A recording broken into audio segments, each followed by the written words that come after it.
Welcome. What you are about to watch is not science fiction, and it is not folklore. It is a serious investigation into one of history's most compelling unresolved questions: the mystery of the Bermuda Triangle, myth, reality, and the evidence they don't show you. Across the world, in universities, research institutes, and field excavations, serious scholars are wrestling with evidence that does not fit the accepted story. Evidence that has been documented, measured, and peer-reviewed, and that still has no satisfying conventional explanation. We are going to look at that evidence carefully, without prejudice in either direction.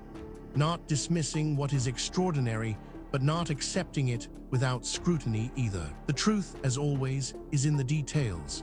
The Bermuda Triangle is the world's most famous danger zone, a region of ocean between Miami, Bermuda, and Puerto Rico, where ships and planes supposedly vanish at an alarming rate.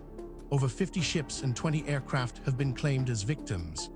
The truth is that when Lloyd's of London analysed the data, they found ships disappear in the Bermuda Triangle at the same rate as anywhere else in the ocean. The Bermuda Triangle is not a mystery of the sea. It is a mystery of publishing.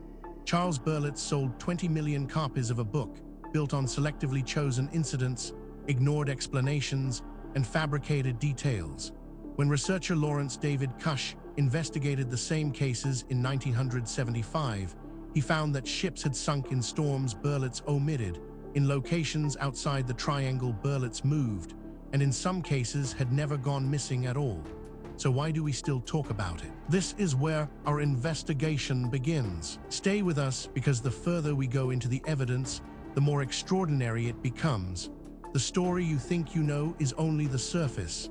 Beneath it lies something far more remarkable. Let us begin. Before we examine the specific evidence, we need to step back and understand the context.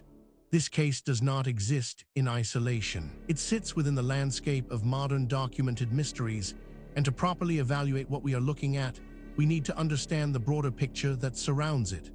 Human perception is fallible. This is not an insult, it is neuroscience.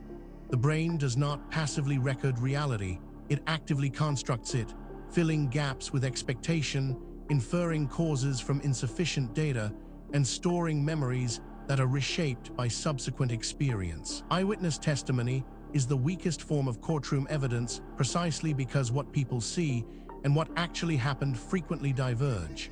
Sound can cause visual hallucinations. Infrasound at specific frequencies can produce feelings of dread, the sensation of a presence, and even visual disturbances. Sleep deprivation, stress, and hypoxia can generate vivid experiences indistinguishable from waking reality. All of this is relevant when evaluating modern mysteries. Many apparently anomalous experiences have prosaic explanations rooted in human neurology, temporal lobe activity, hypnagogic hallucinations, shared social expectation shaping perception. A willingness to consider these explanations is not dismissiveness, it is intellectual hygiene. The brain is capable of generating extraordinarily convincing experiences that have no external cause, and yet, the perceptual explanation has its limits. It cannot account for physical evidence, radiation burns, landing traces, electromagnetic interference on electronic equipment, or anomalous readings on calibrated instruments. When multiple independent witnesses, separated by distance, report identical details, mass hallucination strains credulity. When physical measurements corroborate subjective experience, the neurological explanation is insufficient. These are the cases that demand another look. This context matters because it tells us something important. What we are about to investigate is not an isolated curiosity. It is part of a pattern that researchers in multiple fields have been independently documenting for decades. And patterns, in science, demand explanation. With that foundation in place, let us now turn to the specific case at hand.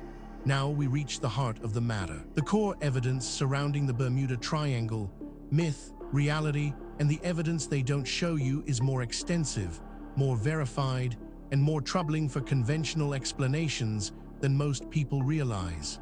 Let us walk through it systematically, fact by fact, and allow the evidence to speak for itself. We are not going to speculate here. Every point that follows is documented in peer-reviewed publications, official archaeological records, or government archives that are publicly accessible. The question is not whether these facts are real. The question is what they mean. Consider this first extraordinary detail. The term Bermuda Triangle was coined by writer Vincent Gaddis in a 1964 article in Argosy magazine. The triangle's boundaries are conventionally set between Miami, Bermuda, and Puerto Rico, encompassing approximately 500,000 square miles of the western North Atlantic. The region is among the most heavily trafficked shipping and aviation lanes in the world.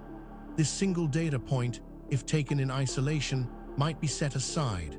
Anomalies happen. Instruments malfunction. Researchers make mistakes. But as we continue, you will see that this is not an isolated anomaly. It is part of a consistent and documented pattern. But that is only the beginning.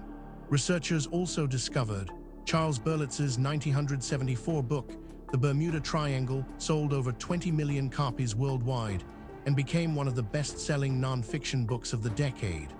It documented dozens of ship and aircraft disappearances as inexplicable mysteries, building a case for anomalous forces operating in the region. It cited no primary sources for many of its central claims. Now, a skeptic might propose an alternative explanation for this, and that is entirely reasonable. We should always test alternative explanations before accepting extraordinary ones. The problem is that the alternative explanations, when examined carefully, create more problems than they solve. The mystery deepens when we examine Flight 19, 5 U.S. Navy TBM Avenger torpedo bombers that disappeared on December 5, 1945 during a training exercise is the most cited Bermuda Triangle incident. The aircraft ran out of fuel after the lead navigator became disoriented, probably over the Bahamas. A rescue PBM Mariner aircraft sent to search also disappeared, likely from an in-flight explosion. No anomalous forces were involved. This is where the conventional account begins to strain. Each individual fact might be dismissed or minimized in isolation. But the cumulative weight of the evidence is another matter entirely. Perhaps most remarkable of all, Lawrence David Kusche, a librarian and pilot, published The Bermuda Triangle Mystery, solved in 1975. Investigating 50 cases cited by Berlitz using primary sources, Navy records, Coast Guard logs, newspaper archives, and Lloyd's of London records, Kusche found that many incidents occurred outside the triangle. In documented storms, Berlitz omitted or involved ships that were never actually listed as missing. Researchers who have examined this evidence have described it as genuinely difficult to explain within the accepted framework. These are not fringe commentators. They are credentialed academics publishing in mainstream journals, raising questions that the field has not yet satisfactorily answered. Then there is the matter of Lloyd's of London, one of the world's largest insurers of maritime vessels, has consistently found no statistical anomaly in the rate of ship disappearances in the Bermuda Triangle region compared to other heavily trafficked ocean areas. Lloyd's does not charge higher insurance premiums for vessels crossing through the triangle. The U.S. Coast Guard officially does not recognize the Bermuda Triangle as an area of unusual hazard. What makes this particularly significant is its independence from the previous points. This is not a case of one theory requiring another. These are separate lines of evidence converging on the same uncomfortable conclusion. Adding to the enigma is this finding. The USS Cyclops, a U.S. Navy collier that vanished in March 1918 with 306 crew and no distress signal, is the largest single loss of life in U.S. Navy history outside of combat. The Cyclops was overloaded, had a damaged engine, and sailed through an area of known tropical weather instability. Its loss is consistent with structural failure in bad weather, though no wreck has been found. Taken together, these facts form a pattern that cannot be explained by coincidence, misidentification, or methodological error. Each piece of evidence has been examined by skeptics. Each has been subjected to alternative explanations. And in each case, the alternative explanation falls short of accounting for everything that has been documented. We are left with a body of evidence that demands explanation and an accepted narrative that does not provide one. This is where serious inquiry begins. Now that we have established the evidence, we need to examine the theories that researchers have proposed to explain the Bermuda Triangle: myth, reality, and the evidence they don't show you. This is where the debate becomes most intense, because the theories reflect not just different interpretations of the same evidence, but fundamentally different assumptions about what is possible and what the past looked like. Understanding these theories is not just an academic exercise. Each one has been championed by serious researchers with genuine credentials, and each one captures something that the others miss. The truth, if it is ever established, will likely draw on elements of several. The first major explanation proposed by researchers holds that methane hydrate eruptions from the ocean floor could theoretically reduce water density enough to cause ships to sink rapidly without warning, and could disrupt aircraft engines if the gas cloud reached flight altitude. Large methane hydrate craters have been discovered in the Barents Sea, demonstrating the mechanism is geologically real. No evidence connects methane eruptions to any specific Bermuda Triangle incident, and the mechanism remains unconfirmed for the region. This interpretation has significant academic support and is backed by substantial evidence, but it is not without problems. Critics point out that it requires assumptions that go beyond what the evidence strictly supports, and that key predictions of this theory have not been confirmed by subsequent research. It remains contested, and the contest is productive. A rival school of thought argues that rogue waves, extreme open ocean waves reaching heights of 25 to 35 meters, were considered theoretical until ESA satellite data in 2001 confirmed they occur regularly. A rogue wave can destroy a large ship in minutes, with no time for a distress signal. Rogue waves are not Bermuda Triangle specific, but occur across the world's oceans, including in the North Atlantic shipping lanes. This theory is controversial, and deliberately so. Its proponents argue that the evidence demands an explanation outside the conventional framework.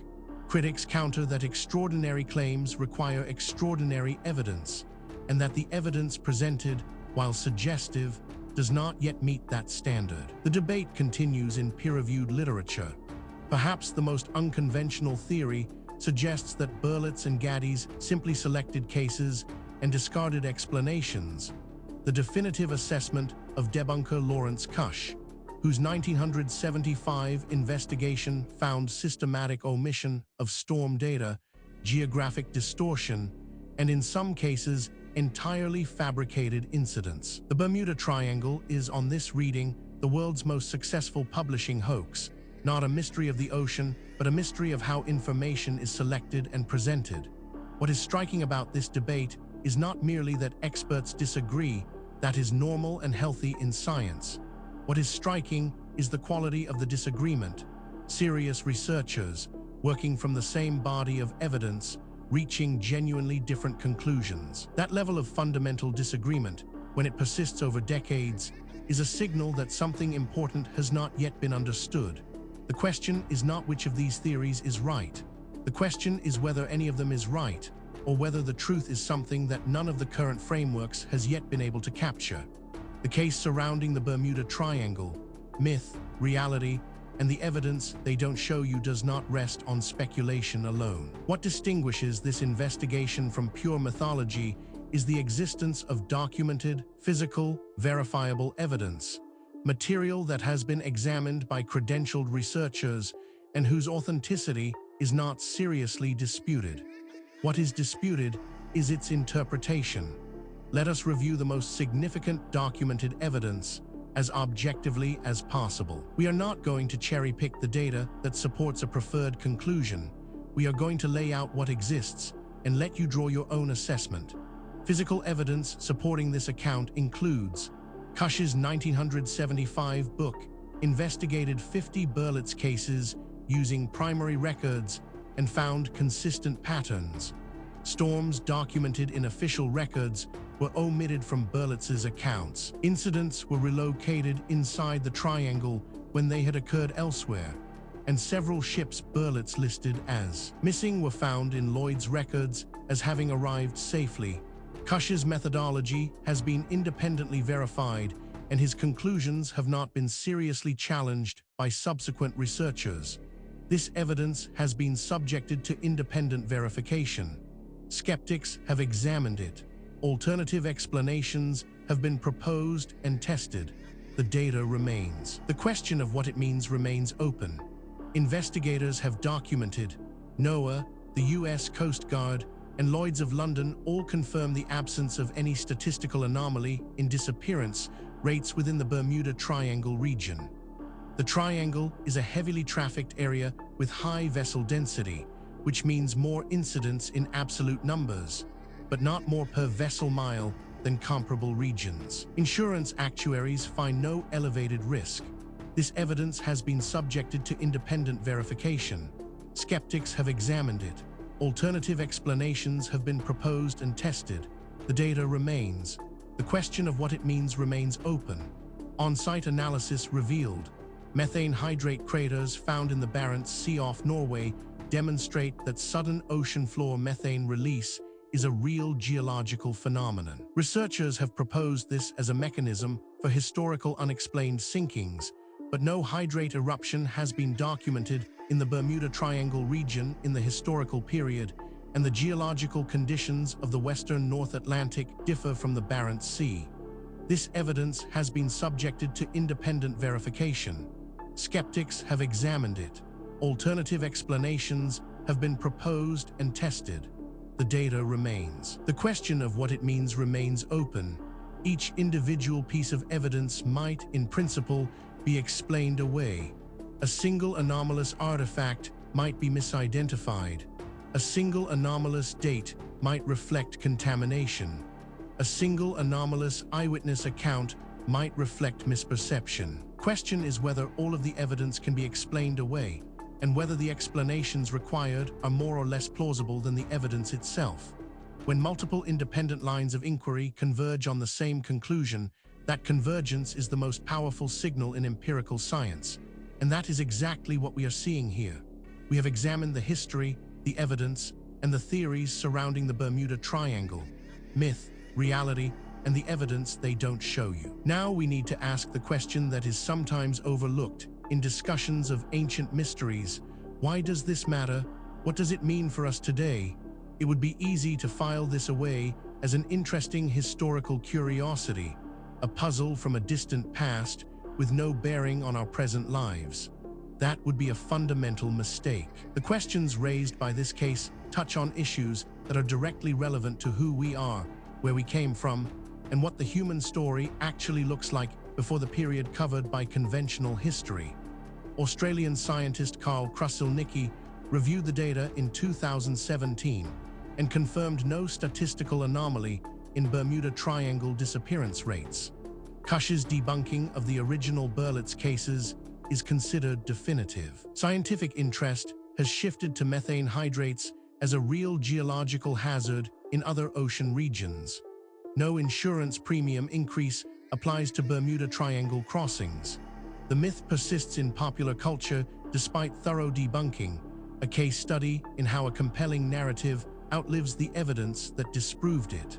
Furthermore, the tools available to investigate these questions are advancing rapidly. Satellite imaging, ground-penetrating radar, ancient DNA analysis, isotopic tracing, and deep-sea sonar are all providing capabilities that previous generations of researchers could only dream of.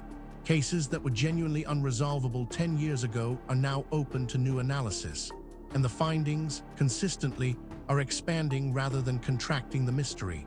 The investigation continues. New discoveries are being made. New analyses are being published. New voices are entering the conversation from disciplines that were not previously part of the discussion. The answers, when they come, and they will come, will not merely solve a historical puzzle. They will force a fundamental revision of assumptions that underpin our entire understanding of human history and human potential. We have now walked through the complete case of the Bermuda Triangle: myth, reality, and the evidence they don't show you from the historical record. Through the physical evidence, across the competing theories, and into the modern significance of what remains unresolved. What the story of Bermuda Triangle ultimately reveals is not just a historical puzzle. It is a mirror. It reflects our assumptions back at us, our assumptions about what ancient people were capable of, about how knowledge is gained and lost across the centuries, and about the relationship between what we know and what we merely think we know. The evidence presented in this documentary is real. The questions it raises are genuine. The debate among researchers is ongoing, and that is healthy. Science is not a set of conclusions. It is a process. And the process requires that we remain open to evidence that challenges what we thought we knew, however uncomfortable that challenge might be. If you came to this documentary as a skeptic, we hope the evidence gave you something to think about. If you came as a true believer, we hope the critical examination gave you a more nuanced picture. The truth, as always, lies in the evidence, not in what we want to be true. Thank you for watching. If this investigation sparked your curiosity, please subscribe to the channel. We publish new documentaries every week, covering the full range of historical mysteries that the mainstream has not yet adequately explained. Leave a comment below telling us which case you want us to investigate next. The conversation continues. The investigation never ends.